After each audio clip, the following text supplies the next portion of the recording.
So if you were here last night and your back is sore and your neck is sore and your arms are sore and your joints are sore because you helped us out and you're here today, kudos to you. You are amazing. So thank you for being back with us. It was an amazing reality, an event, but thank you for your part. And we just pray that God will use our part to bring him honor and glory in someone's life. So, we are going to talk in the next few weeks through John chapter 4. But to give you a little background on why this is significant, I need to talk a little bit about the Samaritans. And I think I have a map for you, I hope. Yes. All right, just leave that up if you would for a few minutes. All right, so if you were to go to seminary and learn Jewish history, there are two of many dates that you would memorize. And they are 722 BC and 586 BC. Two events happened on those two dates that were monumental for the Jewish people. In 722 BC, the Assyrians conquered the northern kingdom of Israel. Israel was divided into two different countries. That northern kingdom was conquered. And the Assyrians, the way that they would take control of people and of situations and of countries is they would transplant groups of people to different parts of the world in hopes that they would intermingle. Right? And so that they wouldn't congregate together and build up an army against them, basically. Well, about 150 years later, in 586 BC, the Babylonians conquered the southern kingdom of Judah. And the Babylonians would take those with the most promise and take them back to Babylon and try to make them Babylonian. Right? And so what happened is the people that were left began to intermarry with non-Jewish people. And so what happened is a new group of people was created, if you will, a new ethnicity, and it's called the Samaritans. And so when the Jews came back to rebuild Jerusalem later in the 500s, they saw these people that had intermarried, which went totally contrary to the law as they understood it. And so these people, the Samaritans, became outcasts. In fact, they were considered half-breeds. And so they were unclean. And so I have the map to show you. So you see the little red there where Samaria is. So if you were in Jerusalem, if you see Jerusalem there next to the Dead Sea, and you were going to go to Nazareth, the fastest way would be to go straight through Samaria. But that's not what they did. What they did is they would cross over the Jordan River and go around, because if they went to Samaria, they would be considered unclean. They didn't want to interact with those unclean people. And so the Samaritans were the lowest of the low, if you will, not just because of their position in society, but because they abandoned the teachings of the Jewish law according to the Jewish people. And so the Jews would have very little, if anything, to do with them. So that's all significant as we read John chapter 4 and we see what Jesus did. Okay, so John chapter 4, we're going to start with verse 4. It's a long passage, but I'm going to talk you through it, so we're going to spend a little time on it. So bear with me. If you're in the room, it's page 1065 in the Pew Bible. John chapter 4, starting with verse 4.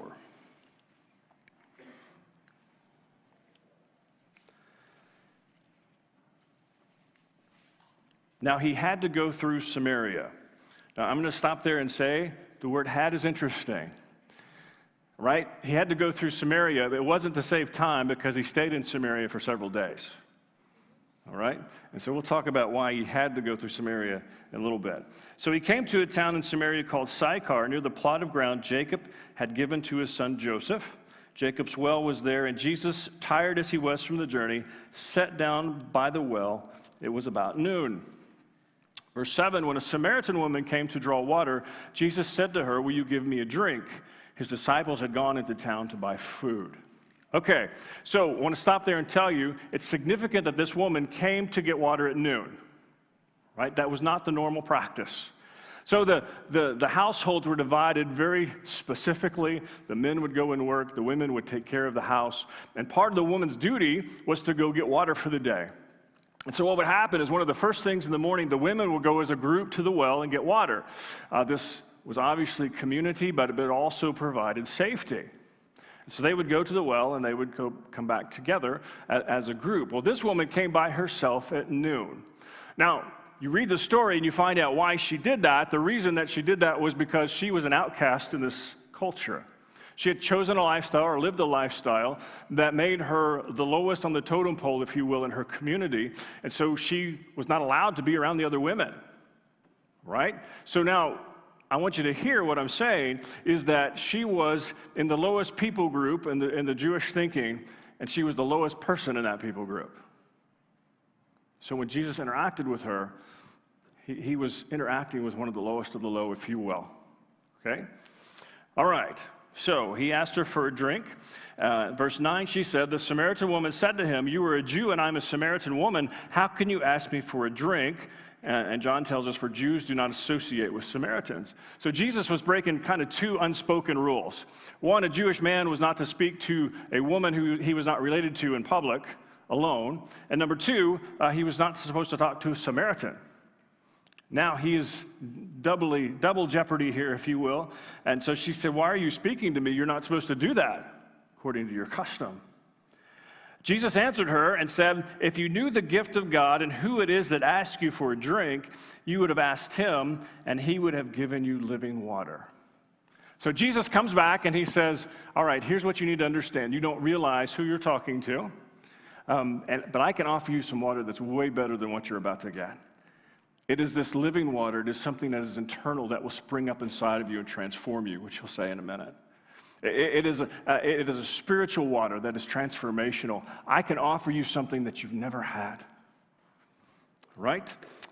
Verse 11, sir, the woman said, you have nothing to draw with and the well is deep. Where can you get this living water? Are you greater than our father Jacob, who gave us the well and drank from it himself, as did also his sons and his livestock? Well, actually, he was, but she wasn't connecting to what he was saying. She was saying, you can't get water out of the well, you don't have any way to get it. Right? So she was thinking logically, and probably in her mind thinking, this Jew's crazy. Right? And so, verse 13 then, Jesus answered, everyone who drinks this water will be thirsty again, but whoever drinks the water I give them will never thirst. Indeed, the water I give them will become in them a spring of water welling up to eternal life. Jesus said, I've got something way better to offer than the water in that well. Amen. Verse 15, the woman said to him, sir, give me this water so that I don't get thirsty and have to keep coming here to draw water. Man, she saw a way out. I don't have to come to the well and do the work, but also I don't have to be looked down upon because I come at noon. So give me this water so I don't have to keep coming back here. It's just embarrassing. Verse 16, Jesus changes the subject. He told her, go call your husband and come back.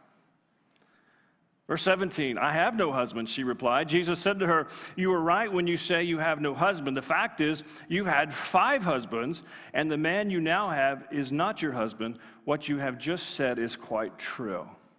Now, the old-timey preachers say, well, Jesus was confronting her with her sin. Jesus was telling her all the horrible things that she'd done. But see, I don't think that's what Jesus was doing.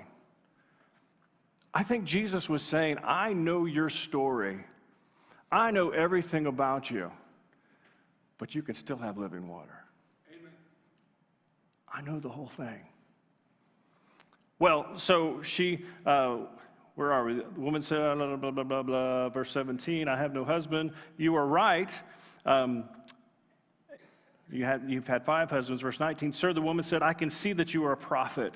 Our ancestors worshipped on this mountain, but you Jews claim that the place where we must worship is in Jerusalem. So she changed the subject to something else. I don't want to talk about my past. And so Jesus didn't force her to. All right, you don't want to talk about your past? So she says, we disagree, you and I, on how worship should happen. We think it should happen here. You say it happened in Jerusalem. So we don't have a lot in common here. So it kind of sounds like she's trying to end the conversation. So Jesus says, woman, believe me, a time is coming when you will worship the Father neither on this mountain nor in Jerusalem. You Samaritans worship what you do not know. We worship what we do know, for salvation is from the Jews. Yet a time is coming and has now come when the true worshipers will worship the Father in the Spirit and in truth, for they are the kind of worshipers the Father seeks. God is Spirit, and his worshipers must worship in the Spirit and in truth. Jesus said it's not about location. It used to be about location, but it's not about location now. You guys say mountain, we say temple. It's not about where, it's about how. And so Jesus was telling this woman, you can worship with us. Big statement. Big statement. The woman said in verse 25, I know that Messiah called Christ is coming. When he comes, he will explain everything to us. Fantastic verse because it declared that the Samaritan people were still waiting for Messiah, even though they were outcasts, because they believed they could be a part of what Messiah was going to do. Verse 26, then Jesus declared, I, the one speaking to you, I am he. I'm the Messiah. Incredible story, and we're going to go through the rest of chapter 4 in the next couple of weeks. But a couple of things that I think are really big for us, and I think can be very hard for us.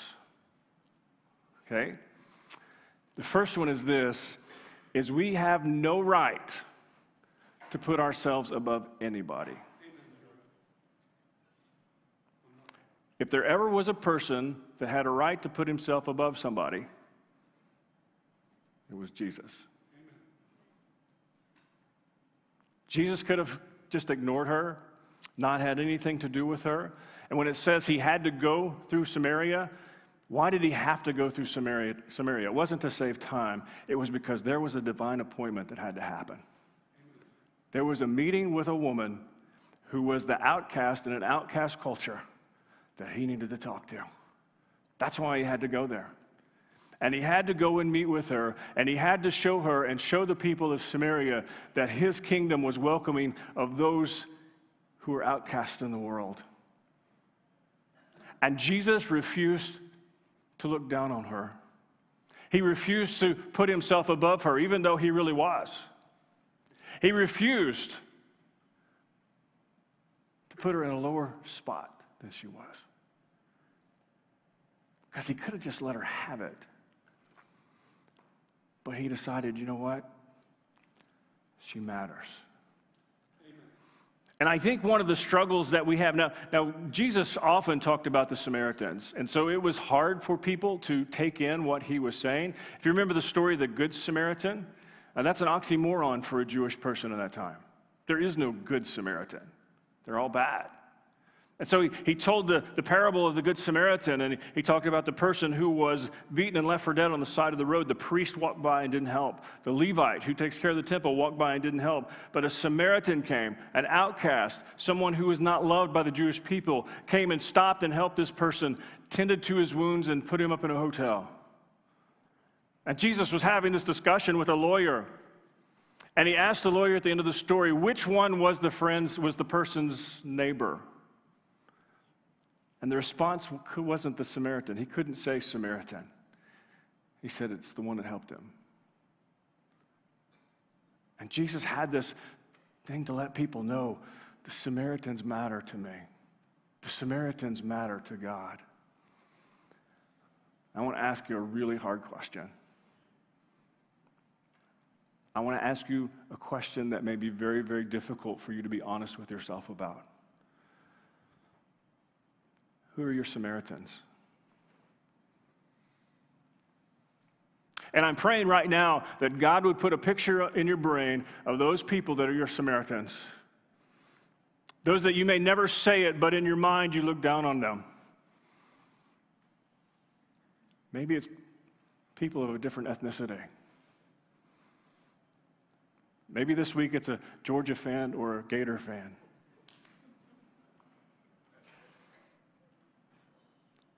Maybe it's somebody that has more money than you. Or maybe it's somebody who has less money than you. Maybe it's somebody that has more education than you or someone who has less education than you. Maybe it's someone who's a Democrat or a Republican. Maybe it's somebody in the LGBTQ community.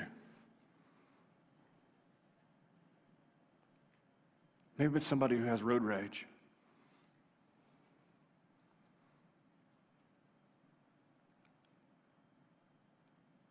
Maybe it's somebody who was raised in the wrong family.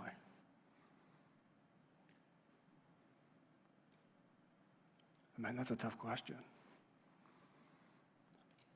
But the truth is, we have this reality in us that there are people that we put below us. And Jesus, the very one who could have put anybody below him, refused to do so. And so I want to challenge you. Be honest with yourself. Be real. Who is it you struggle with? Now please don't hear me say that whoever they are, whatever they're doing, that, oh, you're just saying that whatever people do is okay. No, I'm not. What I'm saying, no matter what anybody does, we have no right to put them below us. Well, it's easy to do, but we have no right to do it. If Jesus didn't, why would we? So I want you, as you process who your Samaritans are, and I want you to, as you have them in mind and they're on your brain, I want you to process this second thing that I'm going to say. And this one hurts sometimes. That you and I do not deserve grace any more than the Samaritans you're thinking of. Did you hear that? You and I are no more worthy of grace than the people you're thinking of. Man, that's hard. It's hard, but it is so true. Jesus went to the lowest of the low and let her know of his love for her. We'll see in the rest of the story. He went to her and treated her as a person, as someone who, even though society would have said to her, you don't belong, you have no place anymore. Not only have you been married and discarded by 5 husbands, you are now living outside of wedlock. We want nothing to do with you. Because you are the most unclean we have. But Jesus stopped and talked to her. Told her about living water. Told her there's a place for her in his kingdom.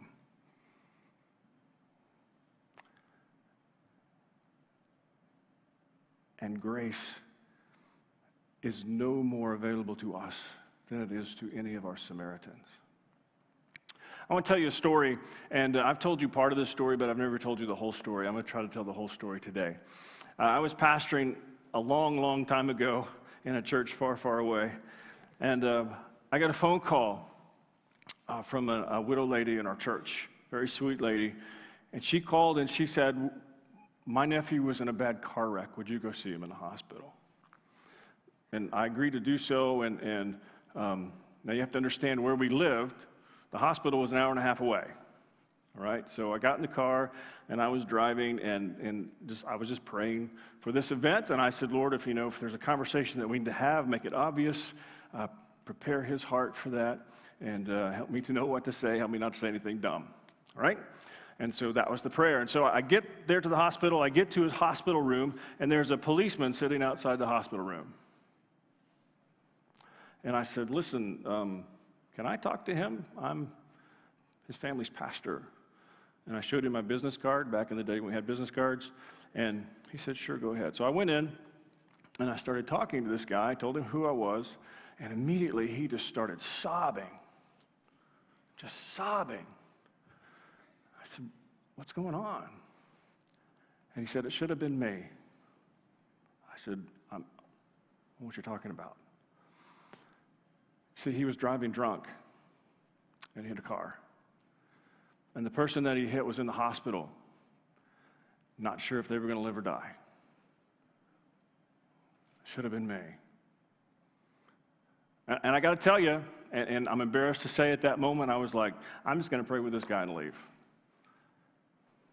What a horrible thing he did. What an awful thing. But he started asking questions, and we started having this conversation. And so I felt compelled and led, and I presented the gospel to him. And he looked at me and said, what you're saying is very logical to me. And what you're asking me is if I'd rather jump into water or into fire. And my head tells me I should jump into water, but you know what? I'm just not interested right now. Okay. So I leave, and I take the hour-and-a-half drive back, and processing all of this, and really confronted by the spirit of, you made yourself better than that guy. And you're really not. I said, but I don't drive drunk. You're not better than him. Well, a few weeks later, he gets home. He gets out of the hospital, and his aunt set up a mobile home on her property for him to live in, not far from our church building. And so he called and asked me to come see him. So I went. We had more conversations. Not much happened. I prayed with him and left. And he was learning to walk again. He really got hurt in the wreck. And so he was using braces, one on each arm, trying to learn to walk. But he did ask me that day, he said, can I come to church? Sure. I'm not dumb enough to tell you, no, you can't come to church. So he came. He started coming. And about 6 weeks later, and we would have an invitation at the end, about 6 weeks later, you hear the clanging of crutches. And he stands up and he slowly walks down the aisle, weeping on his face, and he said, I need Jesus.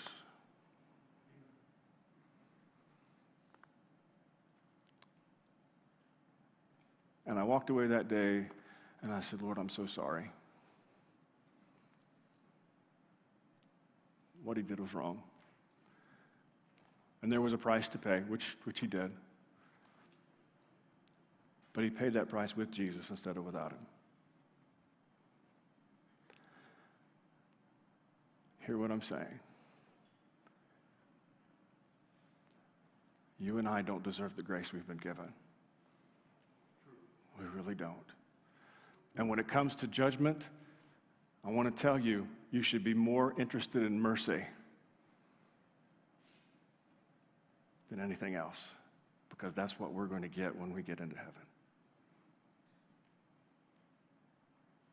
And Jesus looked at this woman, and he said, there's hope for you. You see, what Jesus did is he looked at her, and he saw the potential and the possibility. The world looked at her and discarded her, didn't want anything to do with her. I was in the hospital room ready to discard this guy because of what he did.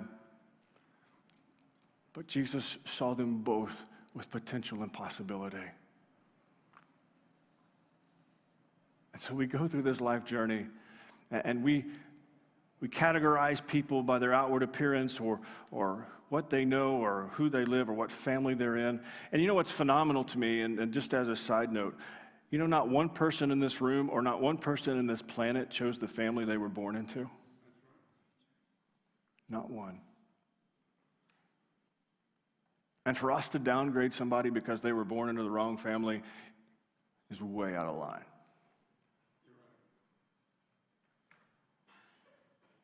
So today, who are your Samaritans?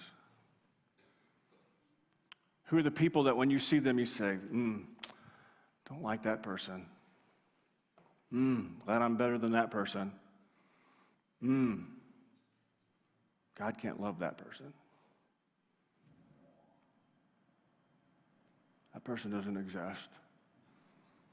Every person that you see, every person you lock eyes with is, number one, loved by God, and number two, either needed or needs a Savior. Period. So today I challenge you this way. Be honest about who your Samaritans are. Be real. Don't pretend like they don't exist, because they're there.